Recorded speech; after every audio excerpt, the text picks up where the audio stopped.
यूनिटन ज़िलन division जो process ख़ैर खूबीअ सां पहुतो ऐं मरकज़ी इलेक्शन जो प्रोसेस इलेक्शन जी सूरत उहो बि अॼु ख़ैर खूबीअ सां पहुतो। हीअ कामयाबी हाजी शफी मोहम्मद सठे जी न, हीअ कामयाबी सिकंदर जतोई जी न, पर हीअ कामयाबी लाड़काणे जे साईं अली शेर जतोई जी आहे, सिकंदर छिजड़े जी आहे। छाकाणि त हाजी शफी मोहम्मद सठियो सिकंदर जतोई अतीक रहमान सोलंकी उस्तादनि जा अॻुवान न, पर हिननि हमेशह पंहिंजो पाण खे उस्तादनि जो ख़ादिम समझी ख़िदमत कई आहे, उस्तादनि जो नियाज़मंद समझी ख़िदमत कई आहे। अली शेर माना हाजी शफी मोहम्मद सठियो, सिकंदर माना सिकंदर छिजड़ो। ही दोस्त असांजा आहिनि, ही असांजो हिसो आहिनि, ही असांजी अखियुनि जो नूर आहिनि, ही असांजा भाउर आहिनि। असां हिननि खे पाण सां गॾु हलाईंदासीं, हिननि खे पाण सां कुले माए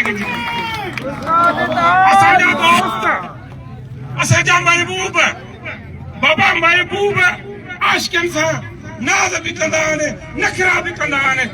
साईं अब्दुल ख़ालिक उन्हनि जूं वज़ाहतूं कहिड़ियूं कजा जॾहिं आहिनि ई महबूब त साईं अली शेर जे उन्हनि लफ़्ज़नि खे बि अखि ते रखण महिल यक तरफ़ी उहो सुध जो उस्ताद ॾिसे थो।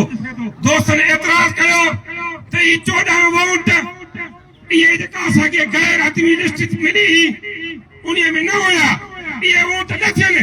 दोस्तनि एतिराज़ कयो, असांजे दोस्तनि बि ज़िद कयो त थियनि, पर मां चयो त महबूबनि जी ॻाल्हि मञणी आहे। इन्हनि 14 वोटनि ते हथु खयोसीं, उहे बि कास्ट न थिया। सिंध जे उस्ताद अॼु असांखे कामयाब करे असांखे ई पगुनि जा तोहफ़ा ॾेई असांजे मथां ज़िमेवारी रखी आहे त असां उस्तादनि जे सही राखे वारो किरदारु अदा कयूं। असां वटि को फ़र्क़ु न हूंदो, जेतिरो असांखे टंडे मोहम्मद ख़ान जो उस्ताद प्यारो हूंदो, जेतिरो असांखे सकर जो उस्ताद प्यारो हूंदो, जेतिरो असां टंडे मोहम्मद ख़ान सकर ऐं पतीर जे उस्ताद सां इश्क कंदासीं, ओतिरो असां लाड़काणे जे शींहनि जे धरतीअ सां बि इश्क कंदासीं। असां कमर जे उस्तादनि सां इश्क कंदासीं। साईं अली शेर जतोई तूं खीरूं लाणियूं, तूं उन माण्हू जो शागिर्द आहे जंहिंजो मां बि शागिर्द आहियां।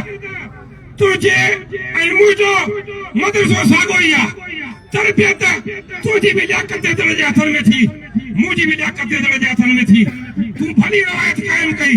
साईं लियाकत तेदड़ 2 दफ़ा सिंध जी सदारत जो सुतरो ॿधो, पर जॾहिं बि हार पई थिए त लियाकत तेदड़ खटंदड़ दोस्तनि खे सीने सां लाहे पियो, उनखे पंहिंजो अॻुवान पियो चए, साईं अली शेर तव्हां अॼु हिते फिराक दिलीअ जो मुज़ाहिरो करे असांखे अॻुवान क़बूल करे अॼु लियाकत तेदड़ जे रूह खे मां ख़ुशि करे छॾियो आहे। ऐं इंशा अल्लाह ताला जीअं लियाकत तेदड़ उस्तादनि जी ख़िदमत कई, उस्तादनि जे हक़ जे लाइ मैदान ते निकितलो।